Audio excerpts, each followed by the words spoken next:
On behalf of Rethinking Schools and the Urban Education Justice Project at Towson University, we'd like to welcome you to the Navigating Turbulent Waters Back to School 2021. As I shared, my name is Zakia Ansari, and I'm the Advocacy Director for a statewide alliance here in New York called the Alliance for Quality Education. I'm a mom of 8, a grandmother of 4, and been doing educational justice work for about 21 years now.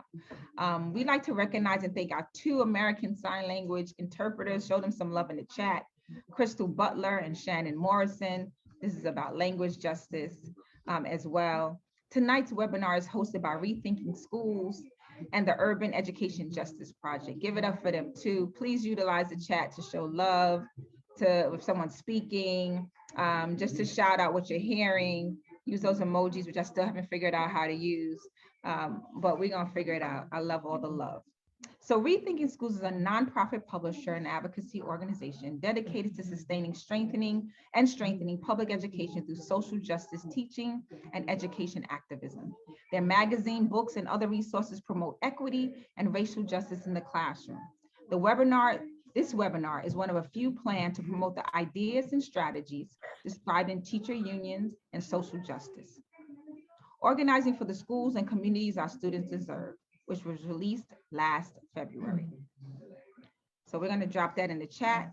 Guess what though? Because you're here, you can take 20% off when you order Teacher Unions and Social Justice. There's a discount code there that you can use and go to Rethink Schools website, 20%. Hard to get a discount these days, so let's go because it's a great book as well. So our co-host is the Urban Education Justice Project, give it up for them, which is devoted to understanding the work of teachers in urban schools, advocating for racial equity and social justice. The project includes teachers, social workers, union officers, education activists, and university faculty who are in conversation together trying to understand the challenges and successes as these teachers organize to gain power and fight for racial equity and social justice in their schools and communities.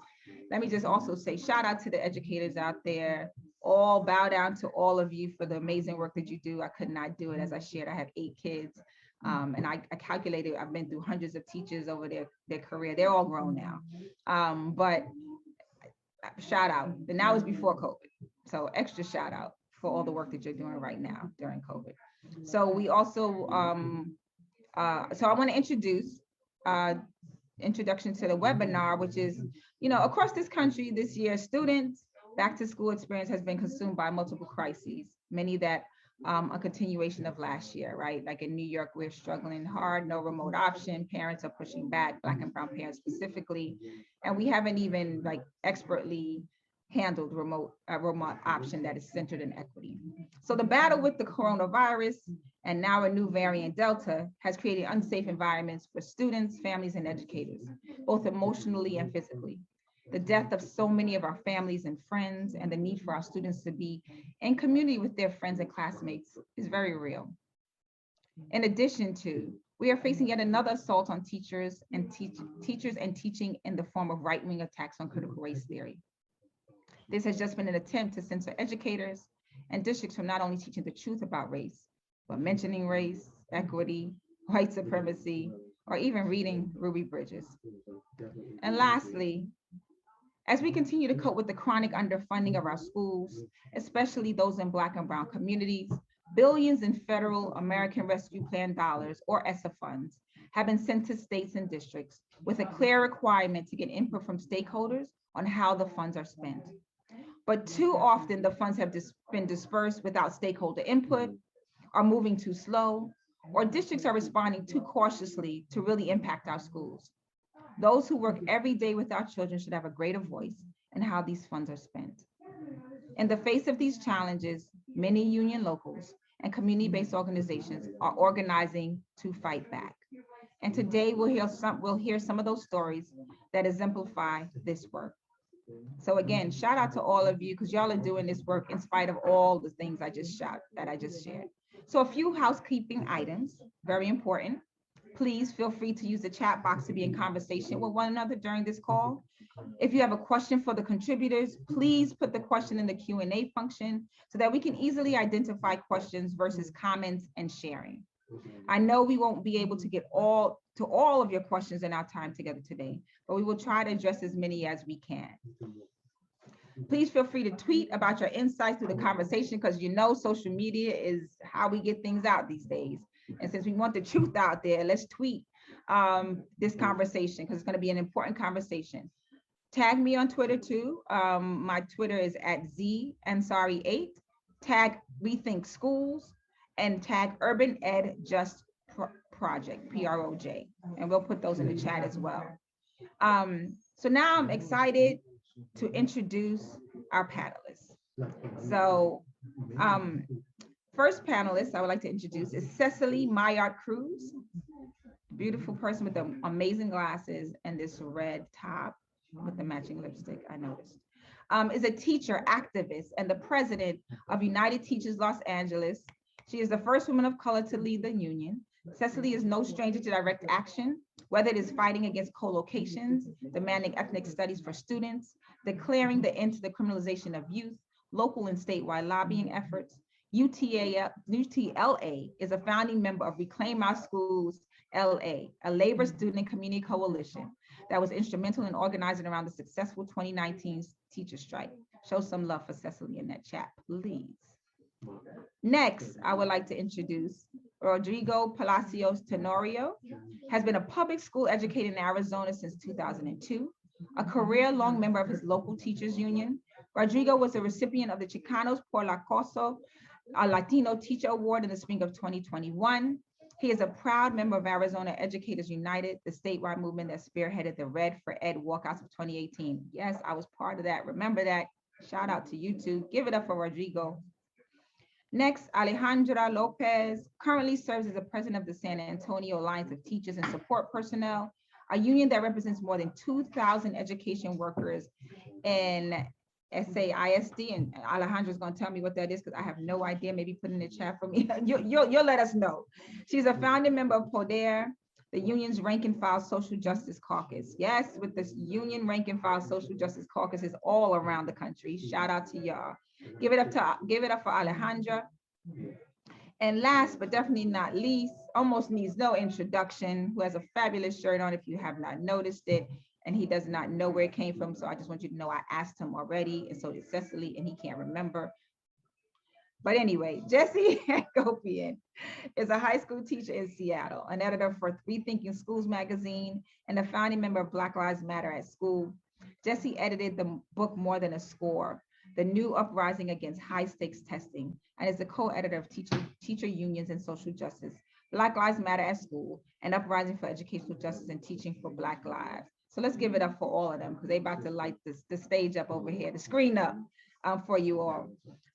So we've asked our panelists to take 5 to 7 minutes to describe their organizing work, give a little context, and be as specific as possible about how they have navigated at least one of the crises we identified for tonight's discussion.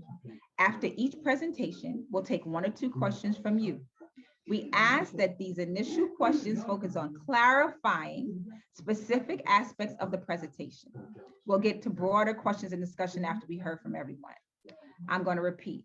We're going to ask that these questions are clarifying questions, and we're taking 1 or 2, but we will have another time later on to go a little deeper and more discussion.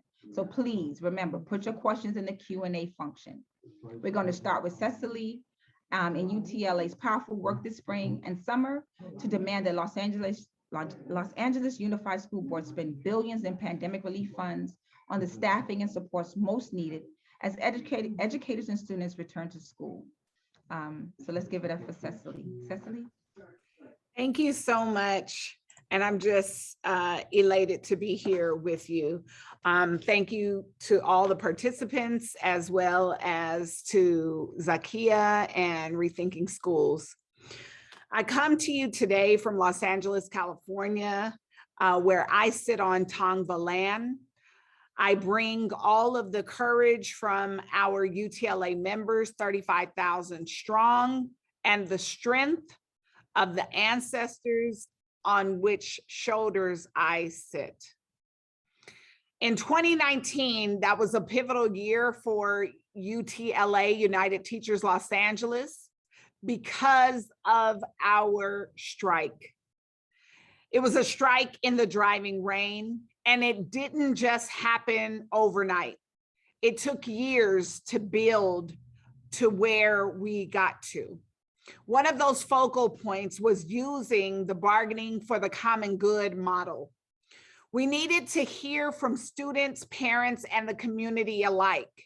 And after hearing from those stakeholders, we were thinking about how could we craft issues?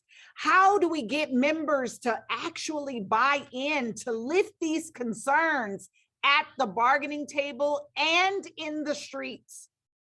And so we knew that we had to do some really deep work, speaking to the members at school sites in a very structured and systematic way. We assessed those conversations and we encouraged and utilized one-on-one conversations. They were effective in getting out the message to all of our stakeholders.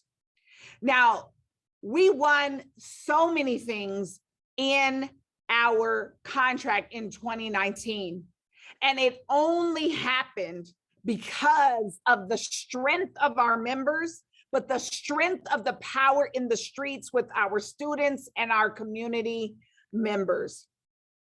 And it was critical to use that moment, that strike moment, to catapult our critical alliance with Reclaim Our Schools Los Angeles.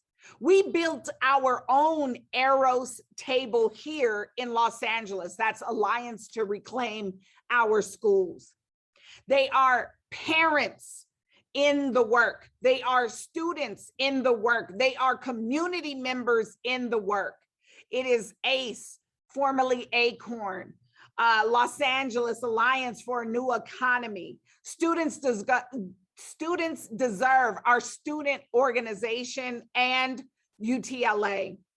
They have kept us grounded with the community and students and really helped to build and shape campaigns for this union, for our young people, and build those vital relationships. Last May, ahead of the district budgeting process, Reclaim Our Schools Los Angeles created a platform of proposals that shaped the process of district budgeting as we know it, and created a real demand around supporting and expanding community schools, ensuring safe and healthy schools, expansion of the Black Student Achievement Plan that the students have put forward, and investing in mental health supports, tutoring, and student supports. I want to say that those proposals were brilliant. Those proposals looked at what folks were actually asking for. And it is not something that I would say we can just shine over. Because we are a large local, is it just for large locals? And the answer is absolutely not. Small locals and small spaces, rural or urban, suburban, can do this work if you actually want to engage community, parents, students, and other organizations. So Reclaim Our Schools LA held parent town halls. They got delegation visits, not only with parents, students, and educators, to visit board members and the superintendent. They held virtual pack the board sessions. So calling up, packing the board virtually so that the proposals were noticed and spoken on at the district level.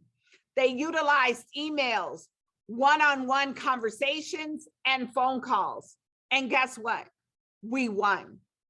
The importance that I bring this to you today was really listening and allowing the students and the community to lead. As educators and unionists, it's okay to take the proverbial hand off of the steering wheel, because you will lead with building trust and building coalitions in that way.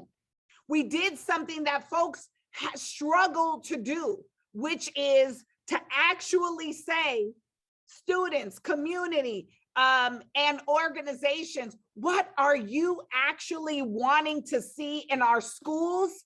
And then listening and then following their lead.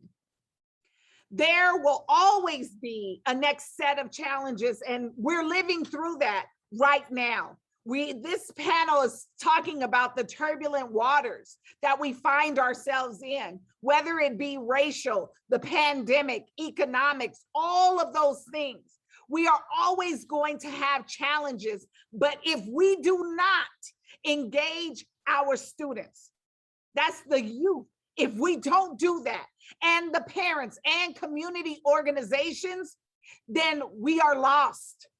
And we need to move forward in a very dynamic way, because all of the things that my fellow panelists will talk about are hitting home right now. And so in this pandemic, in this racial reckoning, in this economic downturn, it is up to us to allow students and community and parents to lead and allow us to be alongside them as we move forward to actually implement action and change. Thank you.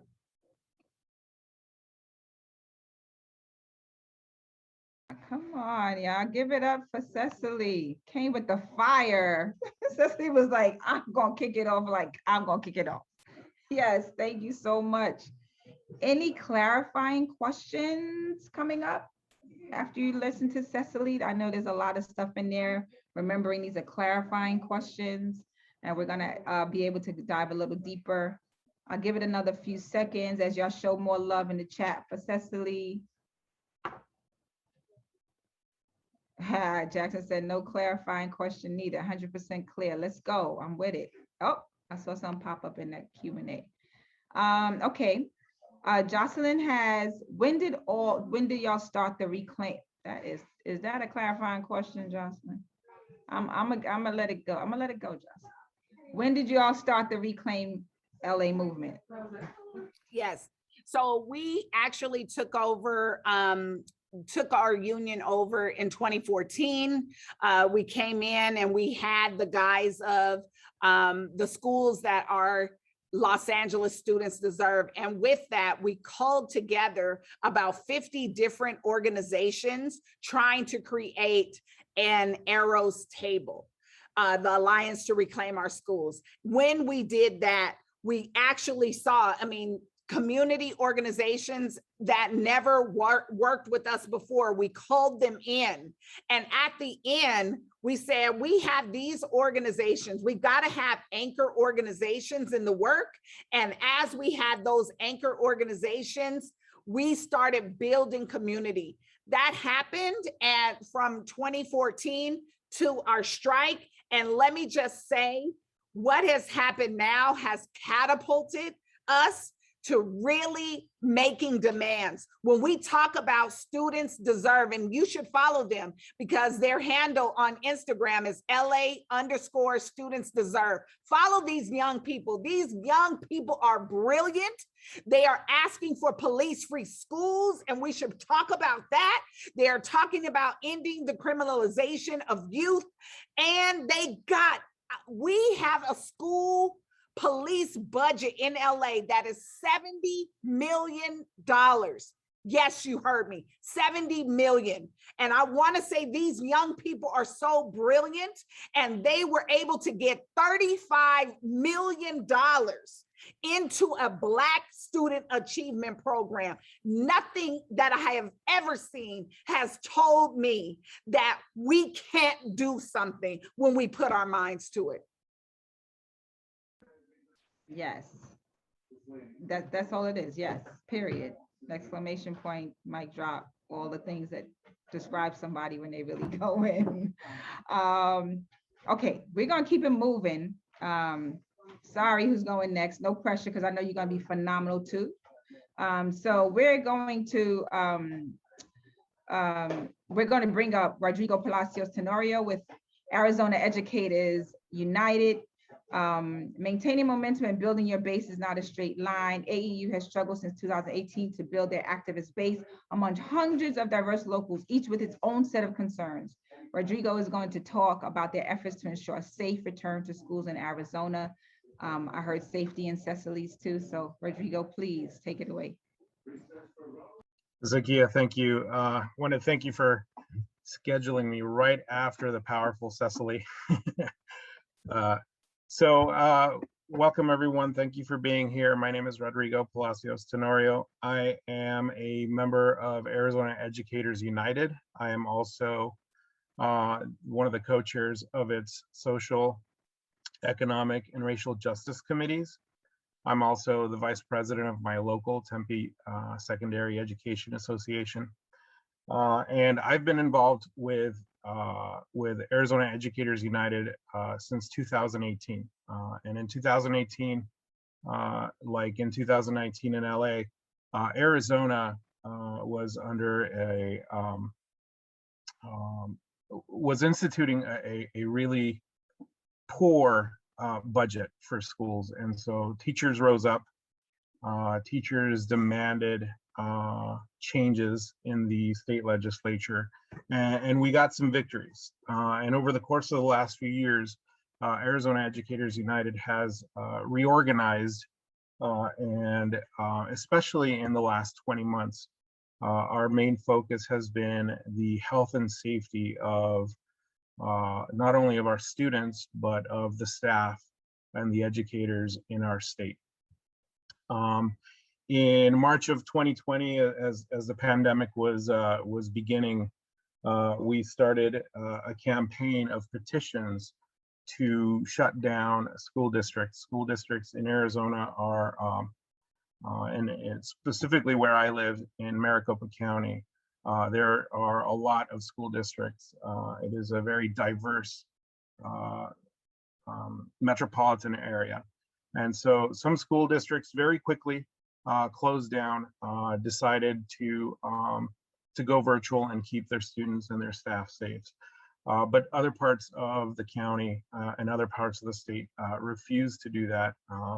And so in March of 2020, we started putting pressure on some of these districts with petition drives and with calls to boards and to district offices to institute a virtual classroom and to keep students and teachers at home and keep them safe. As things got rolling and summer came around, especially towards the end of summer, we could tell that school districts were ready to get back to normal. This is in July, August of 2020.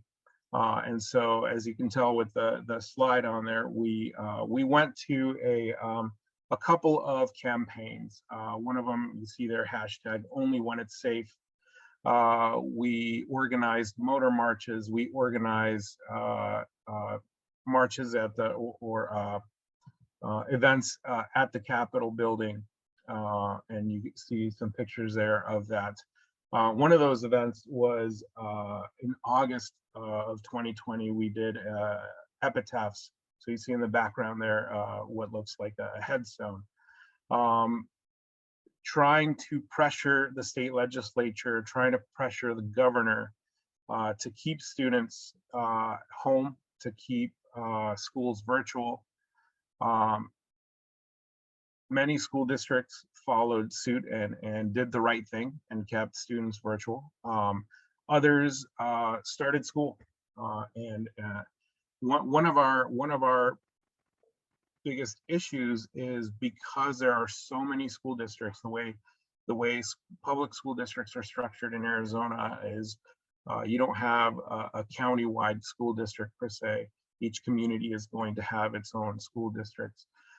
It really depended a lot. Unfortunately, it became very political and depended a lot on the political leanings of that community. And so you had districts that very quickly, very proactively took steps to mitigate the spread of COVID. And then you had others that wanted to pretend in August and September of 2020 that that everything was fine, right? As an added pressure to these districts, we continued this only when it's safe campaign and added some progress reports for some of these school districts. And so here on the screen, you can see one of those for a school district in Maricopa County, Pinal County, I think as well. And as you can tell, there were 4 categories that we graded these districts on, and this particular district got an unsatisfactory in all 4 of those categories. We pressured several, I think a little over half a dozen, maybe close to 10 school districts with some of these progress reports, and really put the pressure on them. By in Arizona, we have a fall break, usually mid-October. We have a 1-week break. By then, the majority of school districts in Arizona had moved to complete virtual education to keep the students safe, to keep the staff safe. As the school year went along, and as we have started this school year, we continue to fight for our students. We continue to fight for our colleagues. We have a couple of campaigns going right now. One is one called We Not Me, to try and change the narrative of the mask requirements from one of individualism, one of inhibiting one's personal rights, to one of a collective effort, a community effort to stop COVID. And the other campaign is a campaign to ask school districts to invest some of their ESSER money, some of their recovery plan money on air filtration systems for the classrooms. We know that many public schools, especially in our state, are underfunded. Their ventilation systems are sometimes decades and decades old. Just to give you a personal anecdote on that, today, they were flushing the AC lines in my building, and several of the tiles fell down because they got saturated with water. So just to give you a sense of some of the things we deal with, right? And so we're pressuring, like I said, school districts to do the right thing and invest in the air quality of our classrooms for the safety of our kids, for the safety of our staff. And one of the things we're doing now is we are building our own air filtration systems. So one of my colleagues will be posting a toolkit that we've created on the chat for these air filtration systems called Corsi-Rosenthal filtration systems that you can make at home. They don't cost $200, $300, $400 like the ones you might buy online. You can literally make one for less than $100 at home. And so we encourage you to get that link, to save it, and to start asking your school districts what they're using the ESSER funds for, and if they're not using them for air filtration systems, then how are they keeping their students and their staff safe?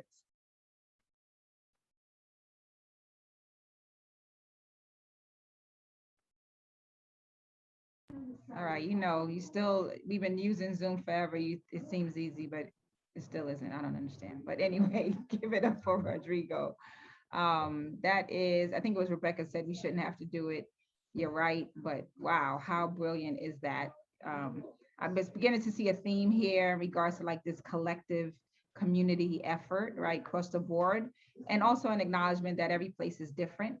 But this collective piece is something that it reaches and crosses across whatever the issue area is.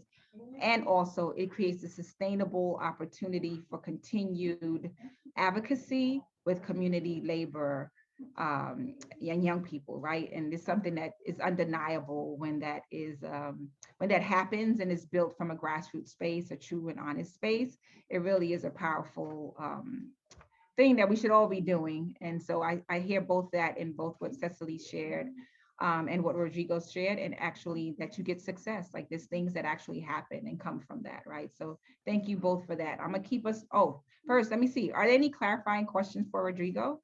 Clarifying questions? Just pop them in there, I'll give it a few seconds.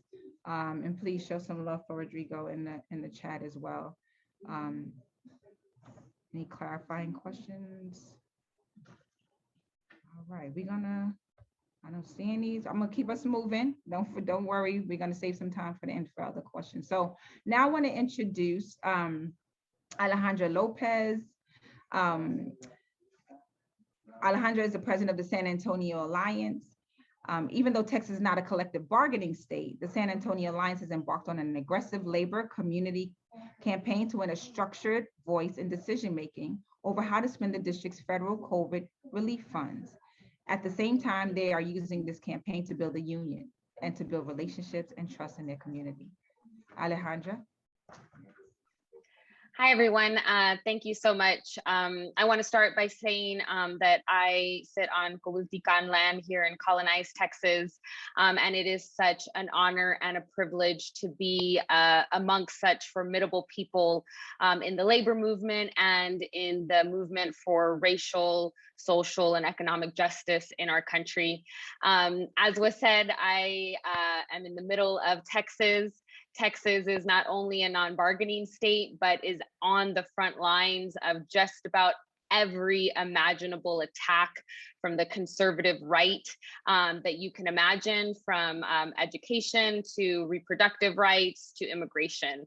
So our work in the labor movement is one to unify the working class of this state so that we can fight off the attacks on all of our rights and freedoms.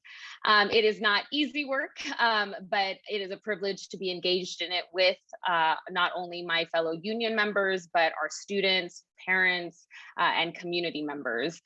So San Antonio, as was mentioned earlier with Arizona, is a very diverse city. It has over 15 independent school districts. And so there's very little uniformity across the city in terms of its education policies and practices. And our district sits right in the urban core of the city. We have about 50,000 students. We're overwhelmingly students of color. Over 95% of our students are students of color, largely Latinx and African-American students, coming from working class backgrounds, right? Working class communities that have a history of being overlooked when it comes to decision-making, when it comes to the allocation of resources. And so the story that plays out in our district is similar to the story that plays out in our city overall. Our fortunately outgoing superintendent is a graduate of the Broads Academy. So I know there are people in the audience that I'm sure have had their own Broad superintendents to contend with. You know, Broad superintendents are known for their top-down decision-making, quite authoritarian leadership style, and our Broad superintendent is no different. And when the pandemic first started, we definitely were out on the front lines advocating for the most safe and stringent COVID-19 safety measures that we could push for, and we were extremely successful in that organizing, leading to some of the safest back to school plans in the entire state. When the ESSER funds became a topic, it was even a fight in Texas to get those funds released from the state. Our governor did not want to give our public schools the millions of dollars that the federal government had released. And so that in itself was a fight that in the end we won, and the state did release those funds. So all of a sudden we had an influx of millions of dollars into our school district. Of course, with a history of very little engagement with not only our union, but students, parents, and community at large, there was no plan initially to really engage stakeholders. And as I'm sure people are familiar, the federal guidelines is unequivocal in its statement that school districts should engage in meaningful consultation with all stakeholders. And it wasn't until our union really started highlighting that language and speaking out about the responsibility of the district to engage stakeholders that the district started to put together a bit of a plan. The first year of ESSER funds were essentially just planned for by the superintendent and his cabinet. They were dispersed without really any input. And once we started talking about the need for collaboration, they did put together a very hasty plan. So we are thinking long-term when it comes to these ESSER plans, and we know that at the core of our organizing is nothing about us without us. And so we have come together with our parents, students, and community allies to demand a stakeholder committee that would really push the superintendent and the board to take our demands seriously. Our local was fortunate to receive a Back to School for All grant through AFT. And so with that money, we have hired community allies and our own members to run a canvassing program where we are doing the work that the district should have been doing, going out into our communities, knocking on doors, engaging people in authentic and meaningful dialogue about what their priorities are. And so we have a survey that we are pushing in the community, but also in our buildings, right? We know, like Cecily highlighted, that this work starts for our union in terms of building our power in our work sites. And so that survey is a structure test within our buildings that is framing one-on-one conversations, both with members and potential members, because everyone has a right to put their input into how this money is being spent. We've been doing monthly town hall meetings, and we kickstarted this with a community op-ed that I think will be dropped in the chat, really highlighting the fact that the district made a plan for year one of these funds without any meaningful consultation. Just last night, we had a press conference and a rally at the board meeting with our community allies to voice our support for the stakeholder committee. So we're using this opportunity not only to continue to do the deep, meaningful work in our community that we know is so important to building our power as working class people, but we're also using it as a way to reach out to potential members, bring them into the fold of the union, and to highlight what priorities are important. As of right now, we have, it's no surprise, number one is updating our facilities to meet the demands not only of COVID, but the climate crisis that we are continuously facing. COVID-19 safety is super important, and restorative and transformational practices in regards to discipline in our schools is super important for our community members. So this is, a long-term campaign. We know we have these ESSER funds for the next several years, and we are determined to ensure that next year's plan and for the rest of this year, that those plans truly meaningfully reflect the needs of workers in the schools and our community members. Thank you, Alejandra. Show Alejandra some love. Any clarifying questions for Alejandra? I'll give it another second. Again, seeing the through line around community, even just the phrases, right? Nothing about us without us, and that the union had the information around the community input and didn't keep it to themselves. Like we need to bring this to community so they know that the district is responsible for having them involved in this conversation. Your voice is needed in this conversation. So that was really powerful. I think a missing piece to this. So I don't, oh, wait, I'm sorry. But sorry if somebody's put a background. It's, oh, someone asked, can they see the questionnaire you used, Alejandra? Yes, we can. I know there will be a follow-up email, so we can definitely include that for folks. Okay, cool. So I'm going to keep us moving because we know that Cecily has to leave a little after 8. So we want to get to the last but not least, the one and only Black Lives Matter at School, which Jesse co-founded and is one of the many national and local organizations taking on the new assault on teachers and teaching, the efforts to censor the teaching of history and to attack honest discussions about race in our schools. Jesse is organizing a National Day of Action in October, and he'll give us some context and tell us about that. So let's go, Jesse, let's go. Oh, thank you so much, Zakia. I appreciate you, and I appreciate all the panelists who have gone before me and who have been struggling in some of the most important fights for public education across the country that is making all of our lives better. So thank you all for being in that struggle. I'm coming to you all from occupied Duwamish territory, and the city that I live in is named after a Duwamish chief, Seattle, right? And yet, because of the broken treaty of Point Elliott, Duwamish people still don't have federal recognition. And check this out. If I was in one of the states that had passed one of these anti-critical race theory bills, I guess I could be fired for pointing out that the US systematically breaks treaties with Native Americans. That's the sad reality of the world that we live in today. Yes, 11 states in this nation have made it illegal to teach the truth to children.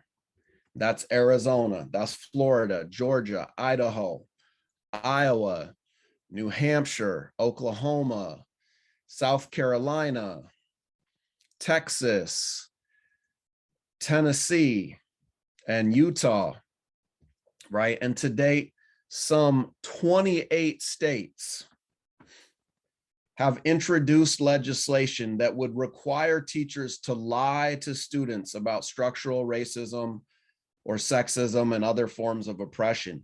They're attacking the 1619 Project, they're attacking the Zen Education Project, and they're attacking Black Lives Matter at School for sure.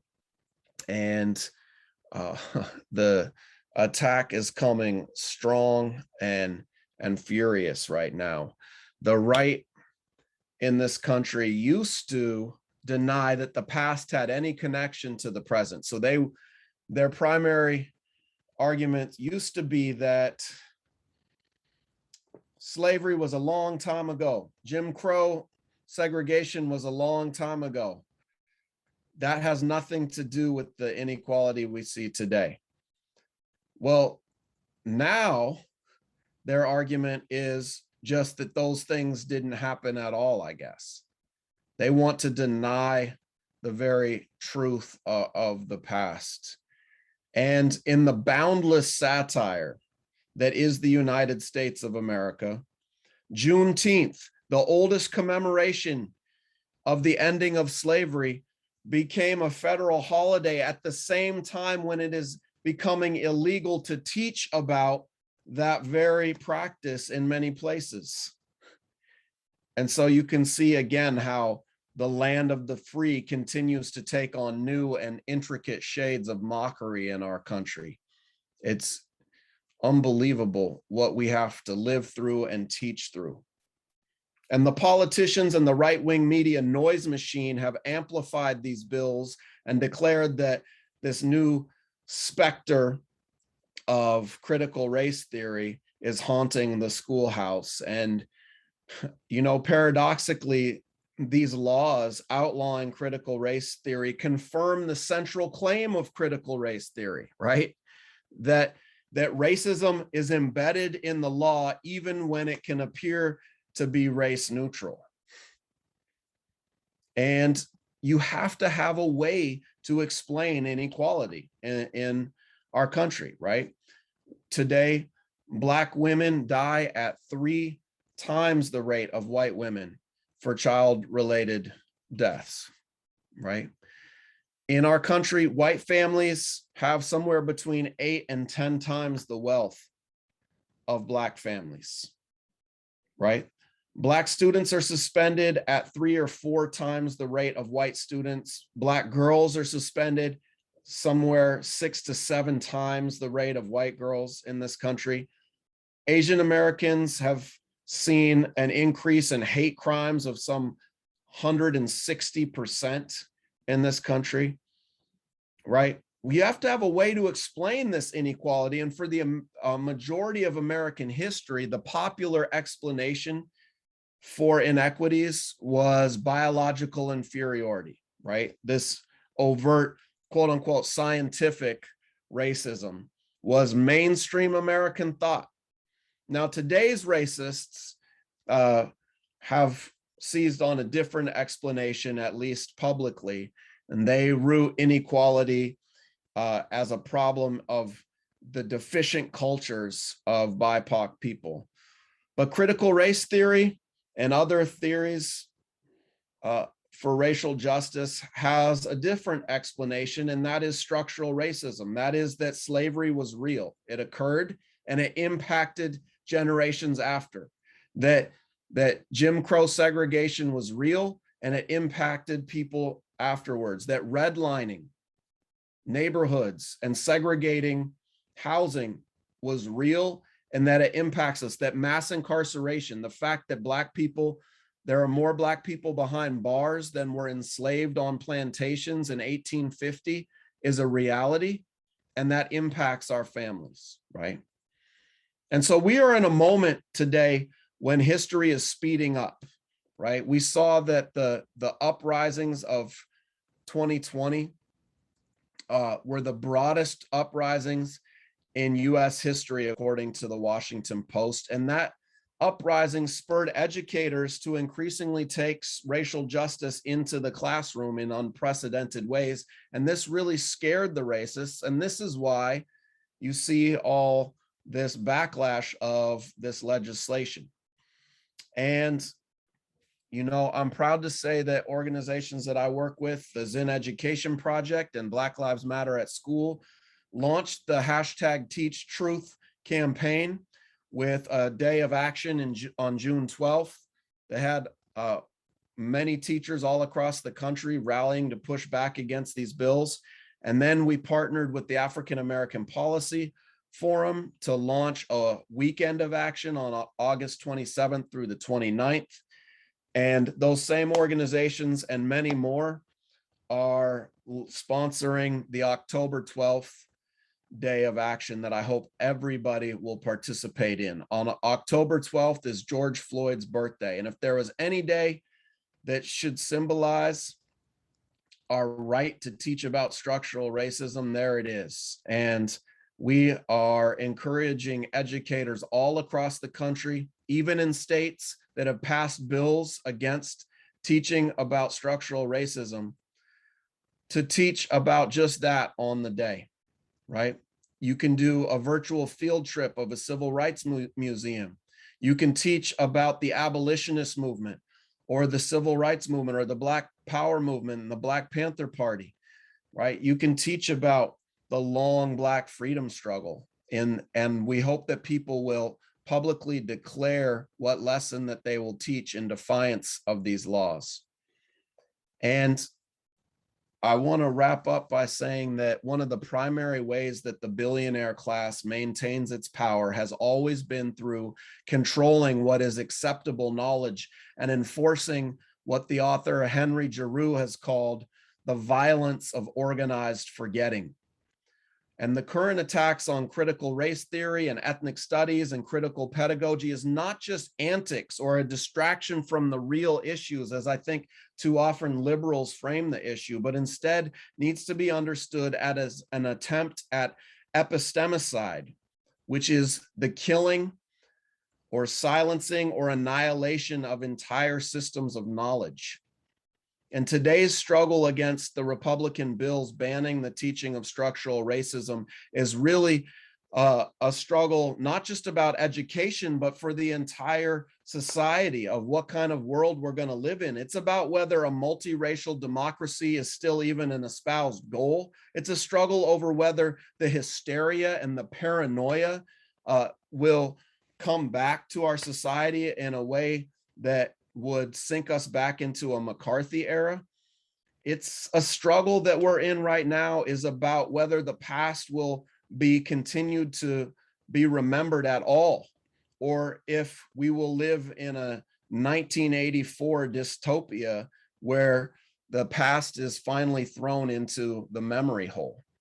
And I'll just end by saying that my ancestors were banned from being literate. My people were enslaved on plantations in Mississippi and New Orleans and Louisiana. And it was illegal for them to read the word.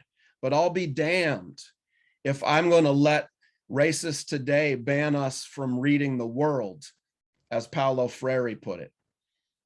So it's time to pick a side of history. It's time to join the movement. It's time to go all in on building for October 14th and defying these laws across the country and teaching about structural racism and the Black Freedom Movement on October 14th. So thank you. All right, now come on, y'all. Let's give them some love for Jesse. That was just really powerful. Thank you, Jesse, for bringing all of that passion, but also truth to the space. So we have one thing, there was a clarified question. It is the 14th, right, Jesse? I know you said the 12th, but that was one of the questions folks had. Was it? Oh, if I said the 12th, my bad. Yeah, definitely like, October 14th. Something good must be happening for you on the 12th. You mentioned it twice. I was like, oh, okay. All right, awesome. And can we re-put the link for the 14th? That was something that Tim asked again in the chat, if that's okay. So does anyone else have any other clarifying questions? We clarified the 14th. It's the 14th. The link is in there. Thank you, Missy, for putting it in there. Any other clarifying questions? And if not, I'm surprised. I thought we would have a ton of questions. I know I saw one earlier, but please add your questions in the Q&A link. If you look at the bottom of your screen, it says Q&A, and you can just add your questions there. There was one here in the chat, which I'm trying to go back and find, which is right here somewhere. Oh, here it is. Who is this? Austin. How can we make sure our democracy and kindness survives, aka how do we win? So I'm gonna pick Cecily only because I know Cecily has to leave. Did we lose her already? No, she's there. Cecily might have to leave, so maybe all of us can come back on screen. Can folks see us all if we all are here? But so Cecily, I don't know if you want to chime in first because I know you have to leave. So remember, folks, Cecily has to leave in a few minutes. So if you have questions for her, I can stay until 5:15. I'm good. Oh, that's right. It's fine. Yeah. Okay. Oh, 5:15 my time. Yeah, I got you. Okay. So what was the question? How do we win? And how can we make sure our democracy and kindness survives? AKA, how do we win? You know, I'm of the school that we just take it. And I think, you know, Jesse is on that map as well, right? Like we can demand and we can push, but at the end of the day, we're just going to have to use direct action and moving the conversation because it goes beyond locals. It goes beyond community orgs. Like for me as an educator, I have to lead with the students, and the students are really my voice because I have to advocate on their behalf. And so if the students are in the streets and they're out leading the movement, like we saw during the racial reckoning of last summer, that told me everything that I needed to know and how to support their efforts and their work. And really the students are the truth. The students are the ones that's going to tell you if it's up or down. They'll tell you. And they're going to say, get out of my way because y'all are being stagnant in this role. And for the educators on the line, I would just say, you have to listen to our students, because when the students are saying they feel criminalized in their classroom, it is not for me to say, but I feel safe with police. If the students are telling you this, We got to listen to the students. And when parents are saying, I don't feel welcome at the school, then that is up to us to how do we engage them in this fight? And so we have to do this because our democracy is in jeopardy, but heck, I mean, Jesse has a shirt that says legalize Blackness, and how many educators either on the call or listening out there are suffering racial battle fatigue on a daily basis because of the workplace. So I'll just drop the mic right there. Anyone else want to chime in? I see we have a few more questions, but anybody else want to chime in on that one? You want me to repeat it? How can we make sure our democracy and kindness survives, AKA how do we win? If no one does, I'm going to add another question. So this way we can, I'm going to go to the Q&A piece. And then I know there's another one in the chat. From Amy Hagopian, are y'all related? What is the plan to defend people who break these horrific laws? Anybody want to jump in on that one? I can Thanks, chime in. Mom. Oh, go ahead. Well, Jesse, you spoke so powerfully, and being in the middle of Texas where one of these laws is in the books, right? And I just want to say to Cecily's point and the question before, right? It is about organizing. It is about ensuring that we are in solidarity with our students, with our parents, with our community members in all of the different fights, because it is all the same fight with different facets, right? It is all connected. Our public education system is the foundation of our democracy. And we must be committed to teaching the truth for our students to understand the importance of education in this. But we also know that education is only one piece, because we do have to put ourselves on the line. And educators are putting themselves on the line here in Texas with this new bill. Our own union runs professional development and culturally relevant, culturally sustaining pedagogy. We're going to continue to do that. We know that our educators are in the classroom teaching the truth on a day-to-day basis. The one thing here in Texas is that the education agency is still grappling with how to even enforce something like this, right? We do know that it is going to turn into parents and students, right, coming together with educators to say, no, we want our students to learn the truth. We need them to learn the truth. It is imperative that they learn the truth, especially in our communities. What gets me is that I grew up not learning the truth. I'm a Latina in the middle of Texas. I wasn't taught my history. And I am a committed educator who said, no, I'm going to do something different. And now they're coming after me. And it is, we see the attacks, right? And so our local is committed to defending, educators. We know that our state affiliates are also putting money towards this should it end in a legal battle. But we know that whatever happens in the courts, it's in the streets where this is going to be fought, right? And that's why we have to be in conversation, in solidarity with our students and our parents to ensure that if and when they do come after one of our educators, we are going to stand behind them. We are going to support them, not just in words, but in action, and offer them that material support that they're going to need. Can I just make one quick addition? Thank you so much for that, Alejandra. I would say I completely agree, and I draw a lesson from the map test boycott that I helped organize in 2013 at Garfield High School. And, there's power in numbers, because we've seen many times an individual teacher refuses to give a high stakes standardized test, and they easily fire that teacher, like they did Carl Chu here in Seattle years before the map test boycott. But at Garfield, every single educator voted unanimously to refuse to give a test they thought was harmful for our kids and a waste of resources and time. And, the educators in the tested subjects were threatened with a 10-day suspension without pay. But what were they going to do? Were they really going to fire every single educator in the building? They couldn't do that, especially when thousands of letters of support came in and flooded the school district headquarters, right? So at the end of the year, not only did they not follow through on that threat, they got rid of the test altogether. And I think that if you can build networks of solidarity in your area, you'll be a lot safer. In addition to that, the NEA and the AFT have pledged that they will provide legal supports for educators who are teaching the truth. Awesome. Rodrigo, I'm gonna come to you next, but I'm gonna add another one from the chat. We have 1/3 of Americans that believe Trump won. How do we reach them? And it doesn't have to be that one that you answer, but you can pick any of the other ones if you don't want to answer that. It's up to you. Yeah, I know. I want to echo the powerful words of Alejandra and of Jesse.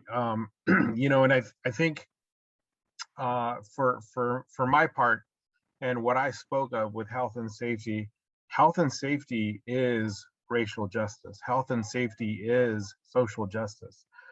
So all of these things, like Alejandra said, are related, whether you're talking about CRT, whether you're talking about health and safety, whether you're talking about states like Texas and Arizona, which are, I would argue, Alejandra, our state is at the forefront of a battle against public education as well, with constant and consistent underfunding of our public schools. All of these fights, like you said, are related. And at the end of the day, we are charged as teachers to be honest brokers to our students and to tell them the truth, no matter what, no matter how uncomfortable it might make politicians feel, right? So I'm right there with you all, and know that that in Arizona we're exploring some legal avenues against those laws that have been enacted to keep truth out of the classroom. And as far as reaching our brothers and sisters who believe Trump won, because at the end of the day, I believe that they are still our brothers and sisters in this great experiment that is our nation. I don't have that answer to that. You know, and if somebody in this panel does, I'd love to hear it, because we far too many of them have been lost to those lies, in my opinion. Anybody else want to jump in on this, Cecily? I know, and Alejandra, actually your time's running out, so I don't know if you want to, we can go to another question if it's not that one, but.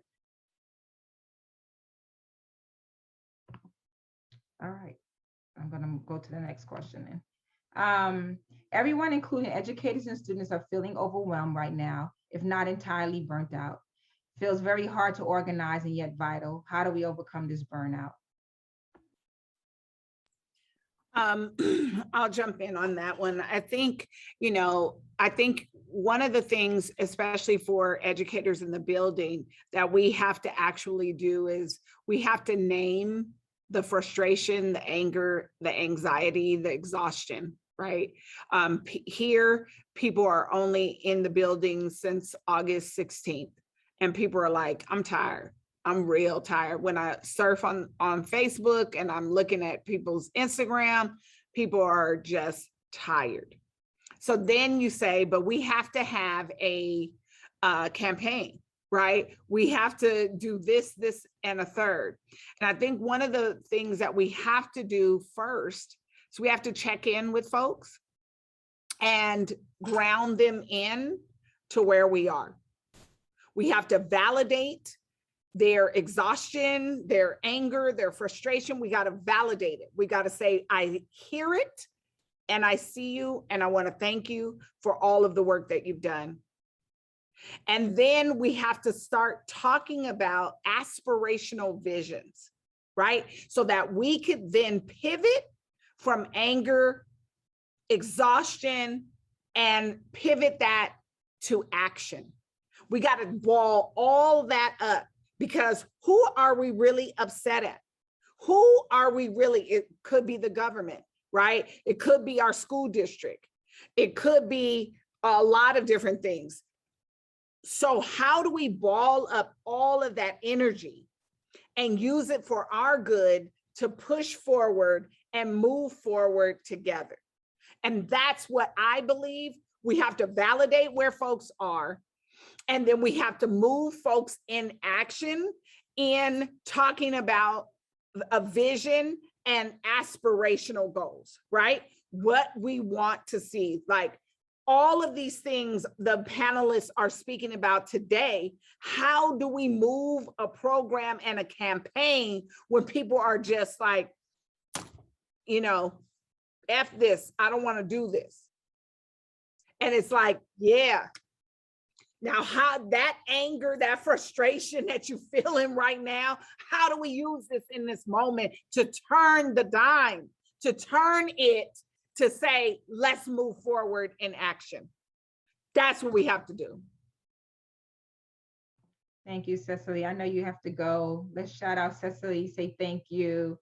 I'm going to see if anybody else, Alejandra, I know you have to leave. I think you said you had to go too. Was that another Alejandra in the chat maybe? That wasn't you. Was that not you, Alejandra? Okay, so, well, let's give it up for Cecily. Say thank you. Cecily, please continue to fight.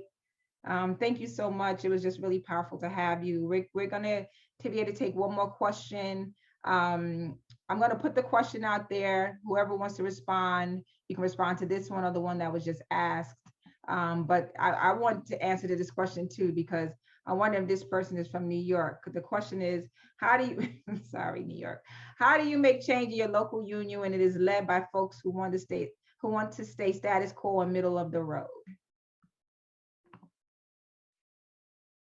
Well, I could jump in if you want, and say that I think critical aspect of transforming our unions is building social justice caucuses within the union and building those up as strong as you can. That's the story of the Chicago Teachers Union, who's become one of the most combative freedom fighters in our country. That organization started with the core social justice caucus and has transformed the union, right? And the similar things have happened across the country, right? Cecily can tell you what happened in LA, and in several other places as well. And really, you have to get your people together that have a much bigger vision for the purpose of organized labor and who understand the power that workers have collectively, right? And are ready to act on that power. And we saw that power when the Red State Revolt swept the country in states that were Republican controlled, with state legislatures who said, we will never raise taxes for any purpose ever. And they ran on a blood oath of that. And yet they found themselves backtracking and putting money into the public schools because the educators shut down the entire system, right? That's the power of organizing the rank and file. And so if you could get a study group around a book like Teachers, Unions, and Social Justice and find out which educators want to read that book together and learn some of the lessons of Chicago, of Arizona, of LA, and on, and then go into the union and begin putting forward resolutions that reflect your understanding of how the union needs to change, and find out who else will join you, right? That's the incremental building blocks that have to be put in place to change the union. Thank you, Jesse. This was a great conversation. We have to begin to wrap up. Unfortunately, there's never enough time for stuff like this.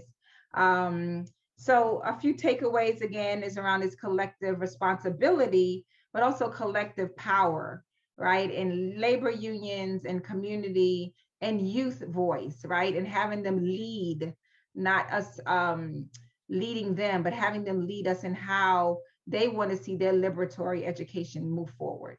And how vital it is, and how you can move people who might not have seen movable, whether they're in the union or other places, to make the change. And when you do it, we've seen the transformation. We've heard about the transformational changes that can happen in the lives of young people, but even more deeply, the sustainable change that can happen, right?